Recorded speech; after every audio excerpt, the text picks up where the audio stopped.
या व्हिडिओमध्ये moment of inertia या चॅप्टरमध्ये numerical based on square rectangle या सिरीजमधला हा न्यूमेरिकल नंबर 6 आपण पाहणार आहोत. काय using parallel axis theorem obtain the expression for moment of inertia of rectangle B into D about the axis passing through its base and side. म्हणजेच काय parallel axis theorem वापरायला सांगितलेला आहे. एक रेक्टँगल दिलंय, साईड किती आहे त्याची, बेस बी आहे आणि डेप्थ डी आहे आणि मोमेंट ऑफ इनर्शिया कुठं करायला सांगितलं आपल्याला, बेससाठी आणि एका साईडसाठी. तर सॉल्व्ह करण्याचा आपण प्रयत्न करूया. एक रेक्टँगल दिलाय, first of all diagram draw करूया आपण.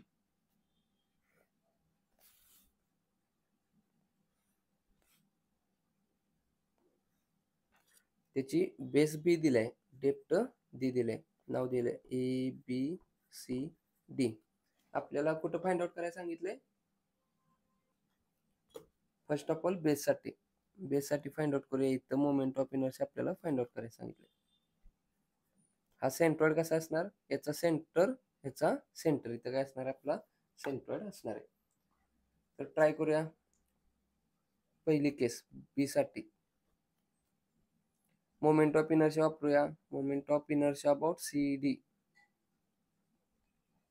पॅरलल ॲक्सिस थेरम वापरूया. पॅरलल ॲक्सिस थेरम काय सांगतो, I G plus A H square.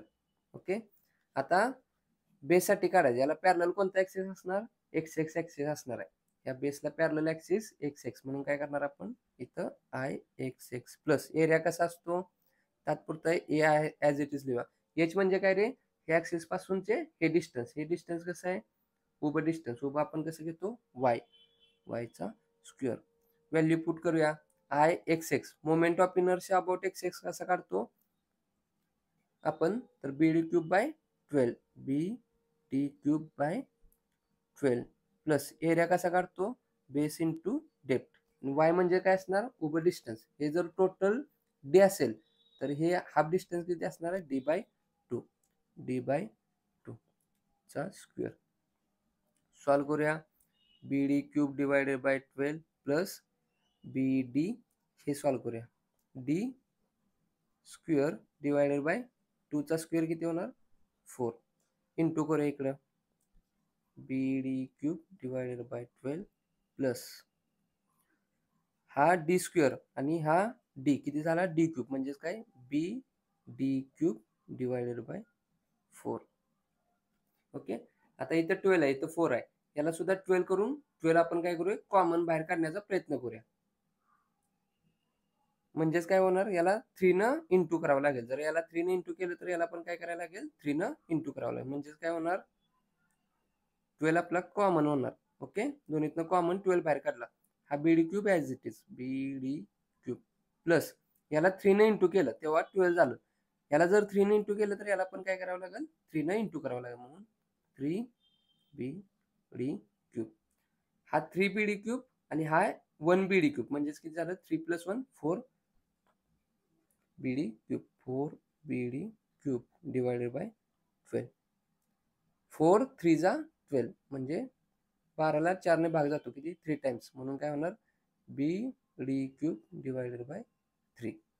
हे आपलं काय झालं, I base is equals to I C D is equals to B D cube divided by 3. हा सेम आपण न्यूमेरिकल नंबर 3 मध्ये पाहिलेला आहे. तो तुम्ही डिस्क्रिप्शन मध्ये लिंक ठेवतो, तिथून तुम्ही पाहू शकता. त्यानंतर आपल्याला काय फाइंड आउट करायला सांगितलंय, साईडसाठी एकदा आपण डायग्राम ड्रॉ करूया. सेम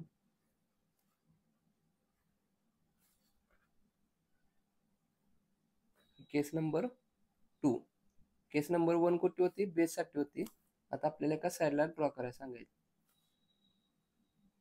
इथं साईडला नाव देऊया ए बी सी डी. याचा सेंट्रॉइड कुठे येणार, बरोबर सेंटरला इथं, या सेंटरला इथं, इथे आपला सेंट्रॉइड येणार. हा असणार आहे बेस, हे असणार आहे डेप्थ. केस नंबर 2. सिमिलर आपण काय करूया, मोमेंट ऑफ आपलं पॅरलल ॲक्सिस थेरम अप्लाय करूया. Parallel axis theorem about B D, moment of inertia about B D find out करायचा आहे. Moment of inertia about B D is equal to काय असतो formula, I G plus H square. आता आपल्याला बीडीला काढायचा आहे. बीडीला parallel कोणतं येणार? एक्स एक्स येणार का वाय वाय येणार? तर हा उभा ऍक्सिस येणार. उभा म्हणजेच काय? Y Y. म्हणून आपण इथं काय घेणार? I y Y. जर इथं होतं तर काय होता? हा एक्स एक्स पॅरलल होता म्हणून काय घेतला इथं? एक्स एक्स घेतला. आता ह्या ऍक्सिसला काय आहे? आपला आय वाय वाय पॅरलल आहे म्हणून काय होणार? I y Y plus area काय असा तात्पुरता असंच लिहूया एरिया प्लस एच म्हणजे काय रे? डिस्टन्स. दोन पॅरलल ऍक्सिस मधलं डिस्टन्स. हे कसं आहे आता आडवा आहे.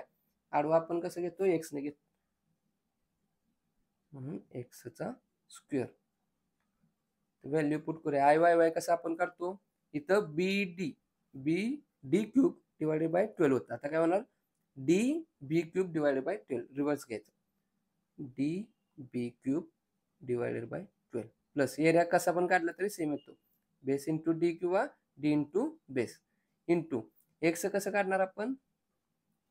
इथून ते इथपर्यंत डिस्टन्स हे असणार आहे एक्स. हे डिस्टन्स किती असणार आहे? टोटल बी असेल तर बी बाय 2. इथं कसं होतं? हे डिस्टन्स किती येणार? टोटल डी होतं डी डिवायडेड बाय 2. इथं काय होणार? टोटल बी आहे बी डिवायडेड बाय 2 म्हणजेच काय? बी डिवायडेड बाय 2 चा स्क्वेअर. पुढे सॉल्व करूया. D B cube divided by 12 plus B D square करूया ब्रॅकेटचा. बी स्क्वेअर काय होणार? बी स्क्वेअर डिवायडेड बाय 2 चा स्क्वेअर काय होणार? 4.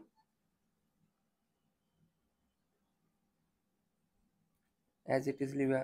D B cube divided by 12 plus हा बी स्क्वेअर आणि हा बीचा 1 आहे. 1 आणि 2 किती झालं? 3. म्हणजेच काय होणार? D B cube divided by किती असणार आहे? 4. इथं 12 आहे, इथं 4 आहे. बेस आपण सेम करून घेऊया. बेस किती करूया? 12 करूया. इथं 12 ऑलरेडी आहे. इथं 12 करण्यासाठी याला इंटू 3 न करावं लागेल. इंटू 3 केल्यानंतर 4 3 जा 12. ओके. मग इथं जर 3 न आपण काय केलं? इंटू केलं तर याला पण काय करायला लागेल? 3 न इंटू करायला लागेल. म्हणजेच काय होणार? डी बी क्यूब प्लस 3 डी बी क्यूब. हा 3 डी बी क्यूब हा काहीच नाही म्हणजे 1 D B cube. 3 plus 1 4. 4 D B cube divided by 12. 4 3 जा 12 म्हणजे इथं 12ला 4 ने भाग जातोय किती? 3 टाइम्स. म्हणून काय होणार? D B cube divided by 3. हा काय झाला आपला? I side is equals to I B D. काय आला? D B cube divided by 3. अशा प्रकारे आपण डायरेक्ट साईडसाठी आणि बेससाठी आपण काय करू शकतो? Moment of inertia find out करू शकतो. अशा प्रकारे हेच काय होतं? एक्सप्लेनेशन होतं. हा व्हिडिओ आवडला असेल तर नक्की लाईक करा. आपल्या यूट्यूब कट्टा इंजिनियर्स या यूट्यूब चॅनलला सबस्क्राईब करा. बेल आयकॉन दाबा जेणेकरून असेच नवनवीन व्हिडिओ तुम्हाला दिसत राहतील. जास्तीत जास्त आपल्या मित्रांना या गोष्टी शेअर करत चला जेणेकरून आपल्यासोबत त्यांचाही चांगला फायदा होईल. हा व्हिडिओ आवडला असेल तर नक्की लाईक करा. धन्यवाद.